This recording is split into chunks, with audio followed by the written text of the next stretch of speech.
Bienvenido a este nuevo video en donde vamos a continuar con nuestro capítulo Ecuaciones de dimensionamiento. En este video aprenderemos a determinar la longitud del entrehierro a partir de expresiones analíticas. Como ustedes ya deben saber, el entrehierro es la región de aire que separa la estructura de rotor y estator. Esta región de aire tiene un gran impacto sobre el desempeño de la máquina y las características de operación de la máquina, debido a que en esta región es donde se produce la mayor caída de fuerza magnetomotriz del circuito magnético principal. El entrehierro tiene impacto en diversas variables, por ejemplo, en el torque electromagnético, la forma de onda de densidad de flujo, las pérdidas en la máquina, la cantidad de corriente de magnetización. Si la máquina es de imanes permanentes, también influye en las pérdidas por corrientes parásitas en los imanes, o si la máquina es de inducción, en las pérdidas debido a corrientes inducidas en el rotor, las cuales pueden ser producidas por los armónicos de fuerza magnetomotriz que se producen por las corrientes de estator. En estricto rigor, cuando uno dimensiona el entrehierro de la máquina, trata de que éste sea de un valor lo más pequeño posible. Esto se debe principalmente a que la mayor caída de fuerza magnetomotriz dentro del circuito magnético se va a producir en el entrehierro. Si consideramos que la estructura de estator y de rotor es de fierro magnético con una permeabilidad mucho mayor que la del aire, en general, la mayor caída de fuerza magnetomotriz o de voltaje magnético se va a producir naturalmente en el entrehierro, ya que en esta región la permeabilidad es igual a la permeabilidad del vacío. ¿Y esto qué significa? Significa que si nuestro entrehierro es grande, vamos a tener una mayor reluctancia, ¿cierto?, del circuito magnético principal, y por lo tanto, para establecer una cantidad de densidad de flujo en todo el circuito magnético, vamos a necesitar o más corriente o más cantidad de imán permanente, dependiendo del tipo de excitación que tengamos en la máquina. Si, por ejemplo, consideramos el caso de la máquina de inducción, más corriente significa más corriente finalmente magnetizante. Y naturalmente, a mayor corriente magnetizante, mayores van a ser las pérdidas producidas por esta corriente de magnetización. Por otro lado, si el entrehierro es pequeño, los armónicos de ranura creados por la superficie irregular de estator y rotor aumentarán las pérdidas por corrientes parásitas en estas estructuras.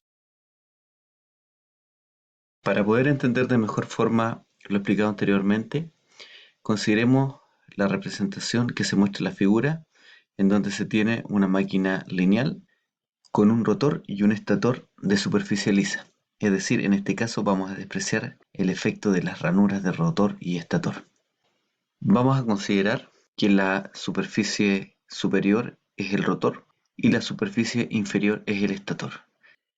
Y en el estator tenemos un juego de bobinas que están llevando la corriente como se muestra en la figura, en donde X es la corriente que va entrando en nuestra pantalla y el punto significa que la corriente va saliendo de la pantalla. Si nosotros graficamos la fuerza magnetomotriz producida por este bobinado, obtendríamos una forma de onda de la siguiente manera. Aquí se puede apreciar que cuando enlazamos la corriente con la X o cuando la corriente está entrando a la pantalla, la fuerza magnetomotriz cae de un valor positivo 1,1 aproximadamente a un valor negativo menos 1,1. Y luego, una vez que enlazamos una corriente ahora con el sentido contrario, la fuerza magnetomotriz sube desde menos 1,1 a más 1,1 amper vuelta. Y así, esto se va repitiendo a medida que nos desplazamos en la superficie del estator.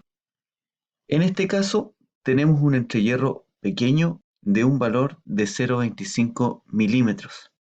Fíjense que cuando el entrehierro es pequeño, la forma de onda es prácticamente cuadrada. Es decir, aparte de la componente fundamental, tenemos una serie de componentes armónicos asociados a la fuerza magnetomotriz. Naturalmente, estos componentes armónicos van a producir pérdidas adicionales en la superficie de rotor y de estator. Ahora les quiero mostrar a partir de un código en MATLAB que permite calcular la densidad de flujo en el entrehierro en función de distintos parámetros geométricos de la máquina. ¿Cuál es el efecto de aumentar o disminuir el entrehierro?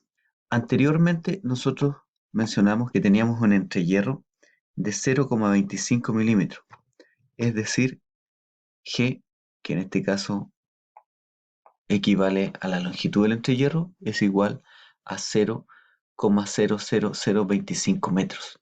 Si nosotros ejecutamos este código, lo que vamos a obtener es el cálculo de la densidad de flujo en el entrehierro. Anteriormente les mostré la fuerza magnetomotriz, pero recuerden que la fuerza magnetomotriz y la densidad de flujo en el entrehierro son proporcionales.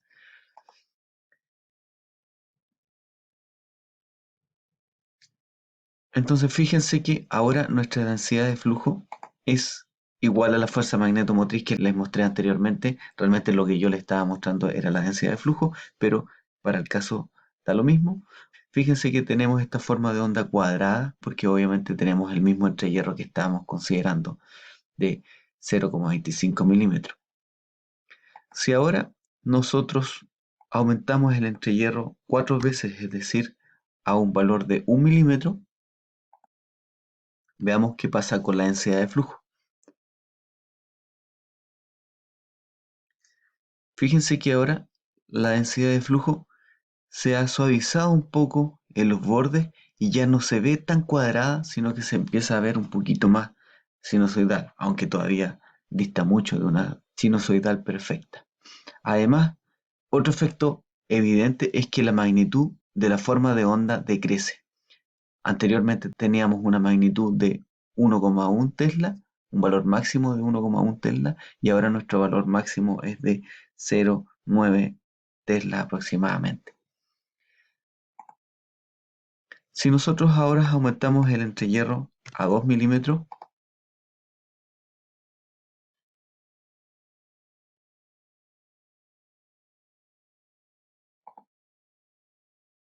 vamos a obtener una forma de onda más suave aún, pero también con una magnitud menor.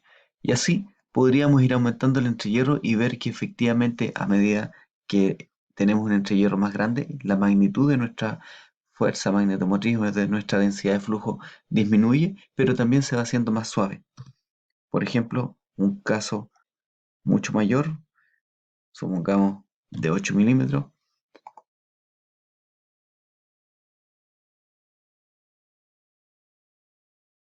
En este caso, ya la forma de onda es bastante más cercana a una sinusoidal, pero la magnitud también ha disminuido en más de la mitad de lo que teníamos originalmente con la forma de onda cuadrada.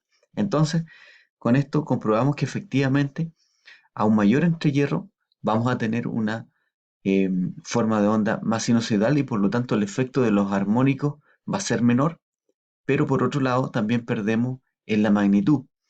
Y si nosotros quisiéramos ahora aumentar esta magnitud, necesariamente necesitaríamos aumentar la corriente que produce esta densidad de flujo, que es, en el caso de la máquina de inducción, la corriente de magnetización.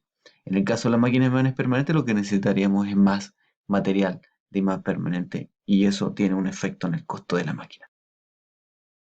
A pesar de la importancia de la selección de la longitud del entrehierro, no se han presentado soluciones analíticas que optimicen este parámetro.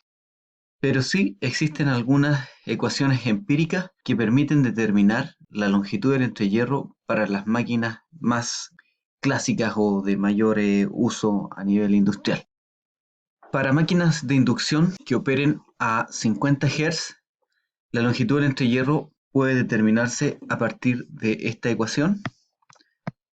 Esto considerando la máquina con un par de polos o dos polos magnéticos. Fíjense que esta ecuación depende de una serie de constantes y es función de la potencia activa de la máquina a diseñar. Si la máquina tiene más de un par de polos, la longitud del entrehierro debiese seleccionarse a partir de esta ecuación, en donde solamente cambia las constantes y se mantiene esta relación de p elevado a 0,4.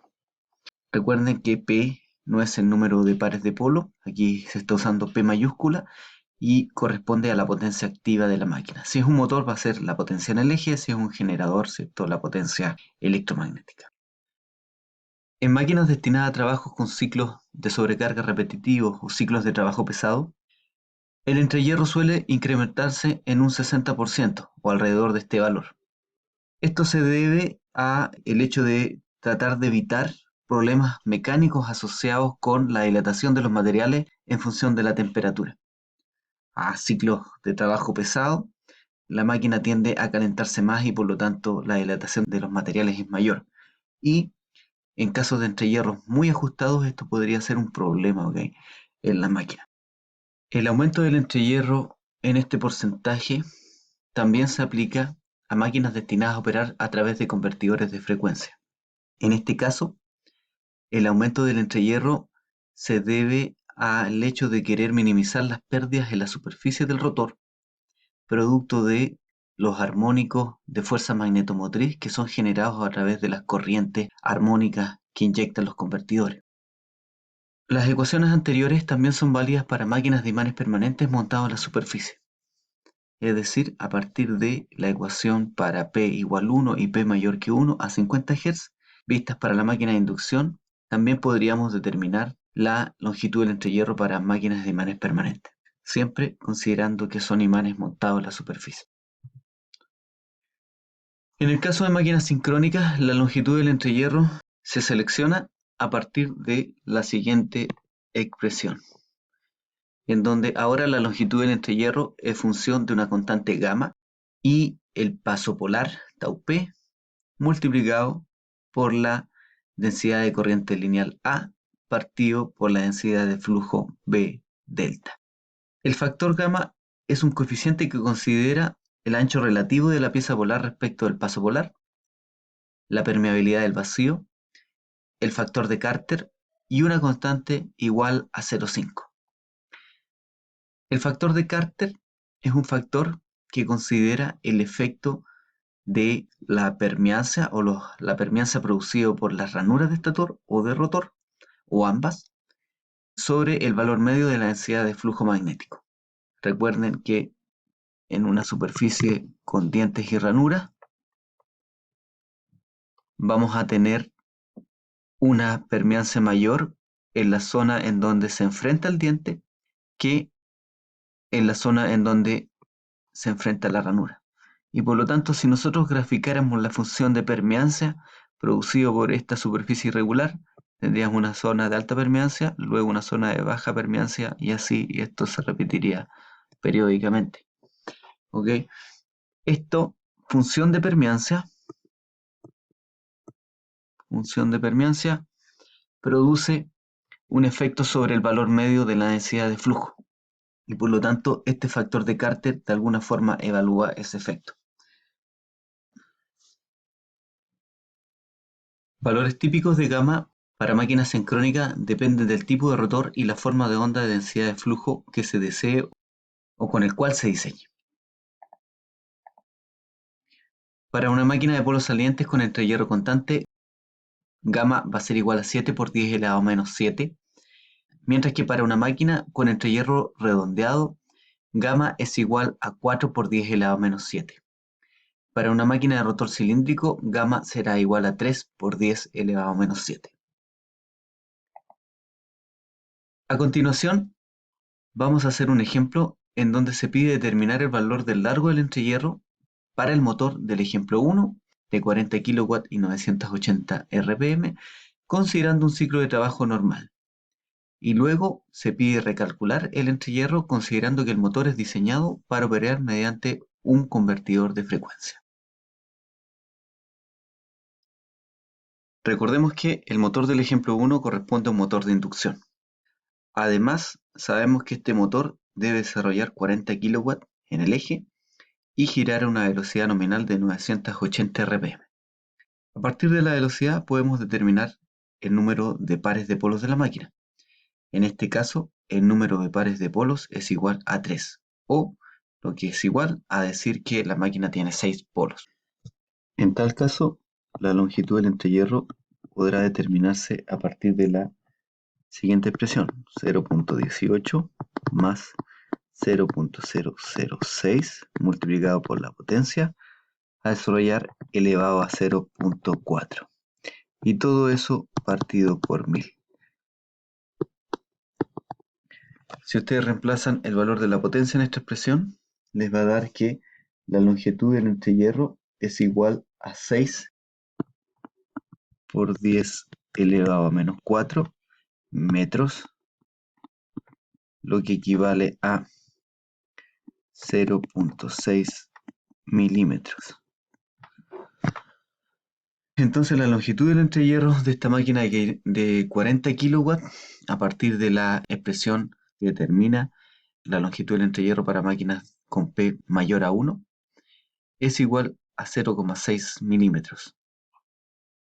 Ahora, si nuestra máquina se diseña para operar alimentada a través de un convertidor, lo que dice la relación empírica es que el entrehierro debiese aumentarse al menos en un 60%.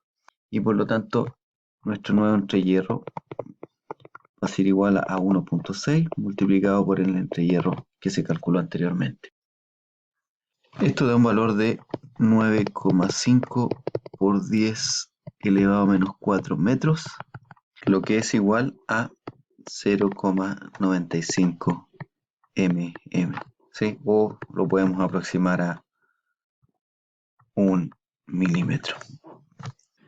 Entonces, si nuestra máquina es diseñada para operar en un ciclo de trabajo normal y alimentada a través de la red eléctrica, el entrehierro debiese medir 0,6 milímetros o alrededor de ese valor. Pero si nuestra máquina es diseñada para operar alimentada a través de un convertidor de frecuencia, el entrehierro debiese aumentarse a 0,95 milímetros o alrededor de 1 milímetro. Espero que los conceptos vistos en este video hayan quedado claros. No se olviden que cualquier duda o consulta me la pueden hacer a través del aula virtual o directamente a mi correo. Muchas gracias por su atención.